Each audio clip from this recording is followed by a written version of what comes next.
begins by saying that if you want to go far, you need to go with a company. But if you want to go fast, you need to go alone. But ask me, it's always better to go with a company. That way you go far and far, because the journey, it's never easy. Who is my guest today? You get to find out after this time out. Don't go away. Have you ever wondered why some men cannot finish using the towel and just hang it back somewhere in the bathroom? Why would they have to throw it on the bed? Little things like that, they're put off. Have you ever wondered why a grown man with a wife and kids will go to the toilet, the lavatory, to ease himself, to do number one, to pee, right? He takes his seat up, flips out that thing. The moment he starts peeing, he flushes the toilet, right? The toilet does its own bit. The flushing is done before the pee is done. And so 10 liters of water is wasted. The pee is still there. Oh my goodness. He doesn't put the seat back down. He doesn't reflush. He doesn't wash his hands. He walks away. That's why I don't like shaking men, by the way. There's a particular thing we know many men to be very, very guilty of, and that's throwing their shoes and stockings all over. Maybe men are going to be better, not throwing it around, but they can just someone that have those smelly feet and keep it for you in the living room. Women don't like it. The show is a woman, and I did try to introduce my guest a little bit, but I didn't give her name fully because I like to save that for the best. But basically, she's a woman I want to describe as an apple that didn't fall far away from the tree. She is not just an activist, she's a campaigner for human and civil rights. And she's also a gender very sensitive person. Issues around women, she doesn't joke with it. Issues around children, she doesn't joke with it. Join me as I welcome one of the children of our heroes, Hafsat Abiola Kasulu. Thanks for joining us. Thank you for having me on your program. All right. It's always been our pleasure. We look forward to this day, to be able to speak with you. But I must say congratulations, because for all of us, it's victory merited and victory given when the Democracy Day was moved from the 29th to the 12th of June in memory of your father. We have our feelings about it, but I'm wondering, what does this mean for you people, especially after 1 year? We're just really very happy. We're very happy, Elizabeth, because we never quite understood why for so many years there was no effort to honor June 12th. There was no effort to honor my father. Today I don't understand why, because when I think about it, if there's no exterior reason, then it points to the pettiness of human nature, which I don't want to accept, because I don't want to believe that we can be so small. So if there's an external reason, it would be good for us to be aware of what it was. But I'm so happy and honored to live now at a time when, with President Muhammadu Buhari, because of his ability, because of his courage, because of his integrity, he was able to do what should have been done a long time ago. All right. Now, I did mention earlier when I started that an apple does not fall far from the tree. And I knew why I went that way, because right even before your father's demise, you already started something. And then with time, it has grown. It is called KIND. How has KIND been able to kindly push and project the woman? Well, we used to offer this leadership training, which we ran for many years, and we used to train each year about 1,000 women in Cross River, Enugu, Jos, Kano, Lagos.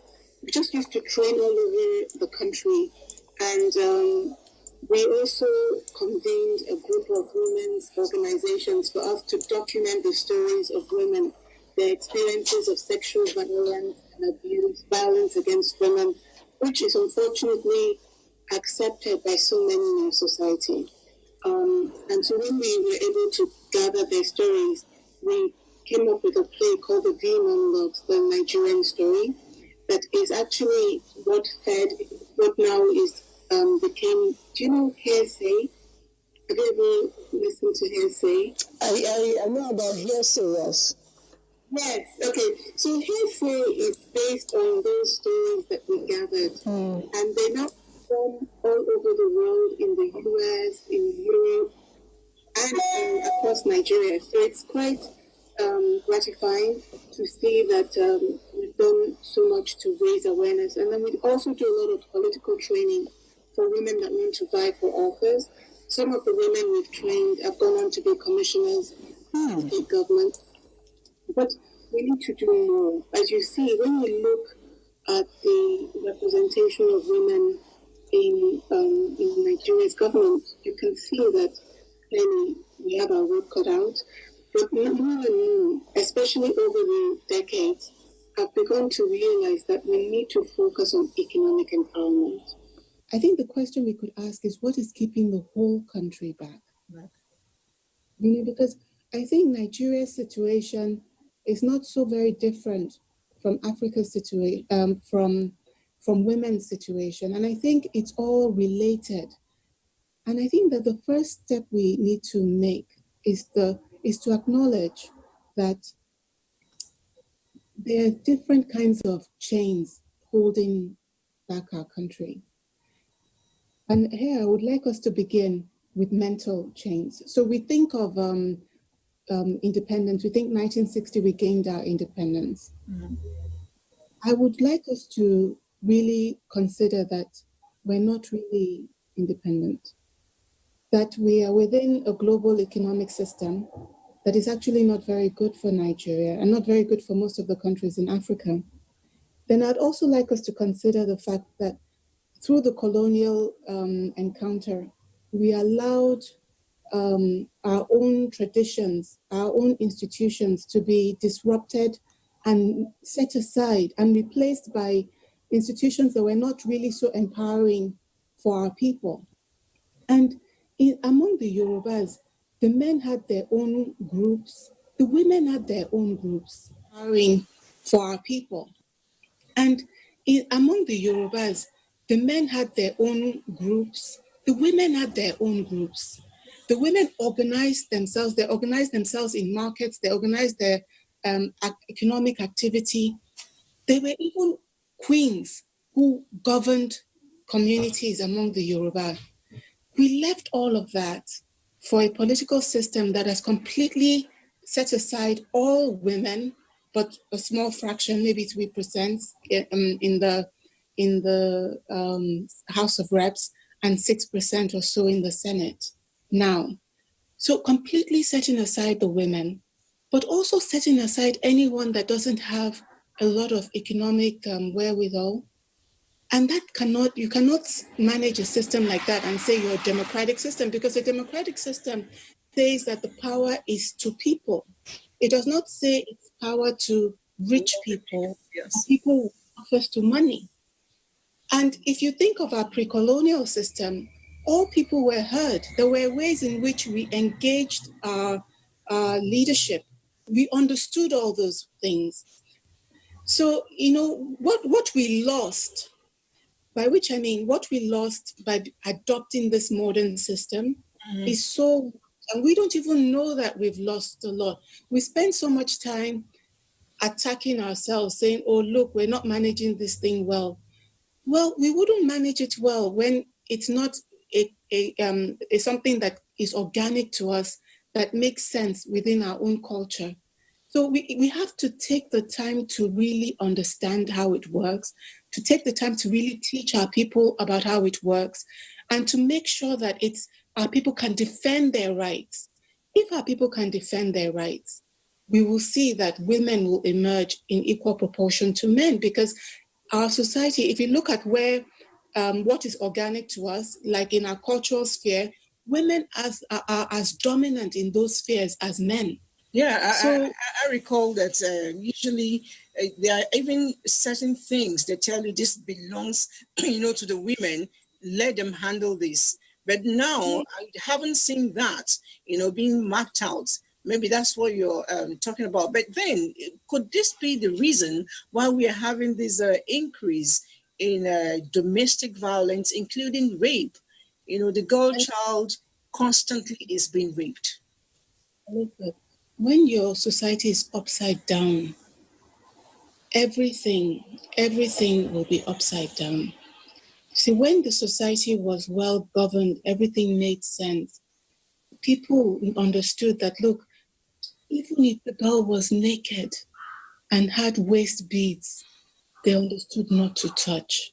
They understood the penalties that came from abusing and violating that girl. They understood how you are supposed to enter into the relationship, what the norms of the society were. Now everything is up in the air. Everything. So people are just opportunists, are just seeing what they can do, what they can get away with. Plus, we're in a country now and in a system that is completely overwhelmed by different levels of dysfunction, especially because our economy is not as robust as it needs to be. So we're dealing with the byproduct of that. And by that, I mean, you look at even the Northeast, where the Boko Haram menace is prevalent.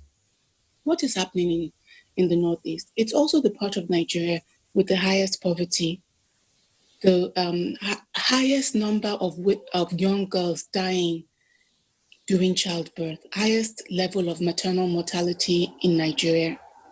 So those children are not being cared for, they're not being raised well, and they're easily manipulated and put into these gangs that then go back to terrorize communities.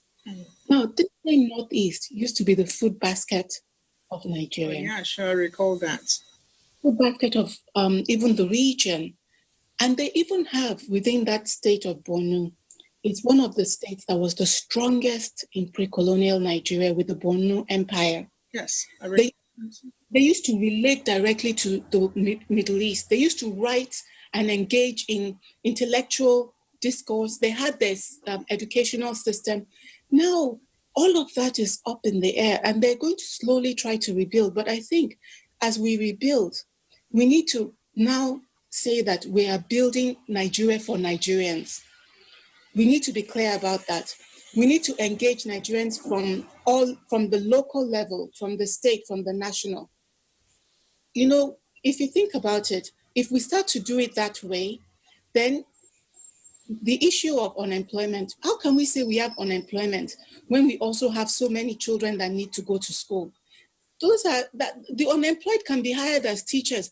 How is it that Nigerian doctors can leave Nigeria and nurses can leave Nigeria and get such good jobs abroad? How can we have a situation where they're going on strike just as we're in a pandemic? What is happening to Nigeria's money that we cannot pay them properly? We need to begin to look at these things. And as Nigerians, the problem I have with the country is that, as you said, I was part of the pro-democracy movement. I think that we need to spend less time criticizing and more time engaging with the government. As you said, we should stop criticizing and engage, and I completely cue into that. That's the only way to move forward, because I know that when I was growing up, I was always my parents would tell me something, and I'm like, no. And I always had a fight with them. But when I began to ask why, and they explained to me, I was better able to fit into their projections, for me, and it got a better me out of me. But then you spoke something again that caught me. You said we should, begin to build Nigeria for Nigerians. It took me to one of your projects where you are doing a Sino-Africa ties. There's a China-Africa bridge. As a 2018 or 2008, I remember. 2008. Can you enlighten me on that, and how did it fare? Well, so I was in China doing my master's at the time at Tsinghua in Beijing, which was such a wonderful, wonderful experience, Elizabeth. I know that they've been in the news recently and that people are saying that there's a lot of racism. I lived there for 3 years. In my last 3 years. So Chow. Wait, sure, John Wayne. Oh, I'm lost. Okay, ni hao. Oh. So in my second year there, I was pregnant for my second child. I already had a 2-year-old boy, and I was pregnant again. And after not even 6 months of my pregnancy, my daughter decided that she's coming. So when I got to the hospital in Beijing, the doctor said, your child is on its way, and it has come so far, and so it cannot be turned back. Because at the time we didn't know if it was a boy. For her. So when she was born, she was not even a kilo. She was 790 grams, and she dropped to 650 grams in the first few. This is normal with babies. They drop their weight. Mm-hmm. But for a baby that small, it was a disaster. She's still alive? No. I should call her. She's downstairs. Tomorrow she will celebrate her 12th birthday. So, and so I was with her in the hospital for 3 months. So I know the Chinese very well. I did my master's there in international development. I traveled all over China. And I was very fascinated by their progress, what they're doing. I wanted to make sure, at the time they had links between the governments of China and different African governments. I wanted us, the people of African countries, to have links with the people of China, because I think it's not enough for there to be links between governments. There should also be links between people. Actually, talking about China and the bridge between China and Africa that I created at the time and that I continue to foster. I just wrote an essay that will be published in China soon. I just sent it to them because they asked me to write to them about the Black Lives Matter movement. So I wrote something and it will be published. But they wanted me to talk about the Black Lives Matter movement. But what I wrote about to them is that there's a current global challenge between them and the United States, as I'm sure, Elizabeth, that you're well aware. And I said to them that in Africa, there's a saying that when two elephants fight, it is the grass that's. And I said, when I look at this challenge between them and the United States, to me, the grass could be Africa. All right. I wish he was close by for me to wish her happy birthday, but go ahead. I'm baking downstairs. She's always baking. All right. You are a justice, Youth Justice of Peace, several awards. You're also the Global Leadership. You've been given that award as well, and you also have been the special advisor on the Ogun State government on the MDG. There are a whole lot of things, but I can't take all of them because of time. But in view of all this, which I have mentioned, what would be your maybe one or two sentences as advice to Nigerian youth, especially as this pandemic is ongoing? Because a lot of us, we call it a conspiracy theory, I don't know if it's true or not, do not believe that it exists. What is your advice to them? It's true.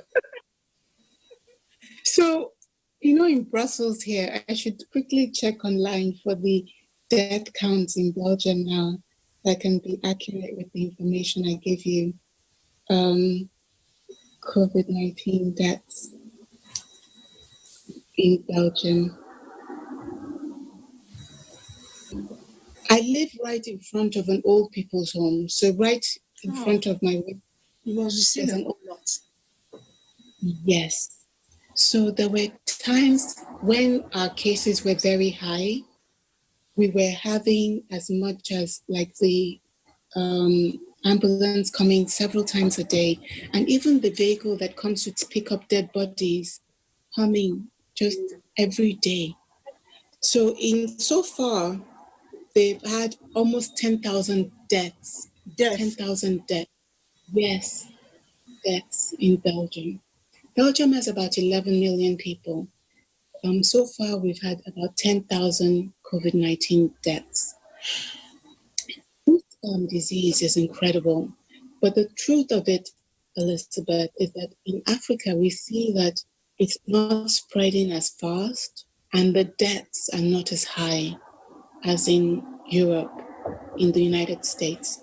And I think in this we're very fortunate. It could be because of our weather, because our weather it's hotter, it's more humid, and possibly, we're not sure yet, the humidity and heat may slow down the spread, but it's having an impact on the economy across Africa.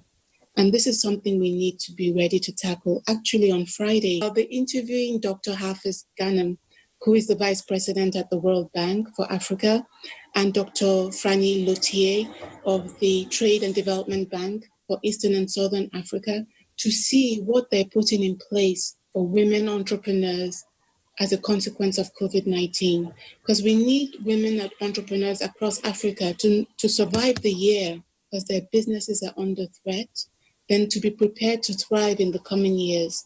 So we need to see what is being put in place for them. You know, as I said to you before, my focus is really economy, on the economic power of women, because I think if we focus on this, everything else, you know, if later on, Elizabeth, you say you want to run for office, there should be a community of women entrepreneurs that put money together.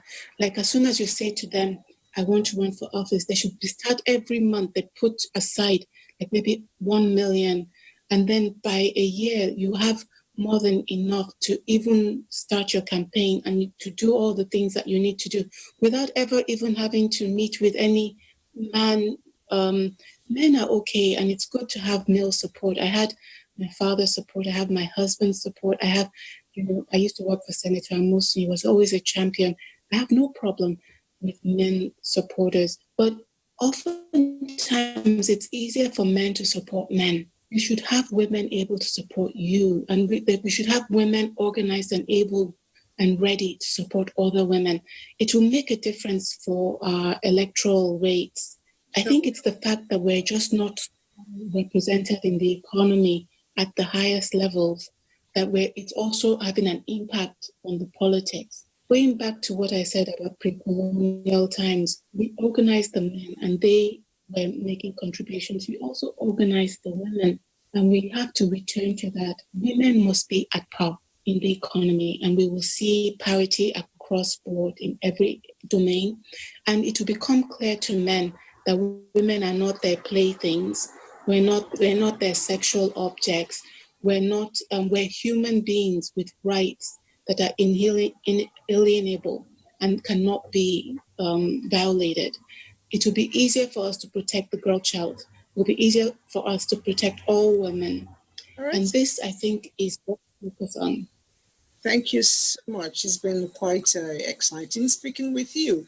And I want to assure you, your dreams, you know, they are being actualized. And before you know it, a whole lot of things will change. Women of today are no longer women of yesterday.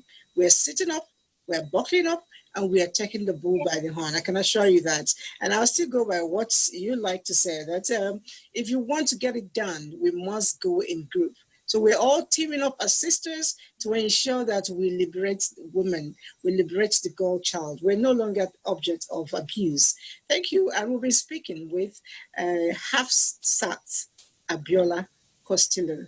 Thank you for joining us from Brussels via Zoom. And send me well to the birthday girl.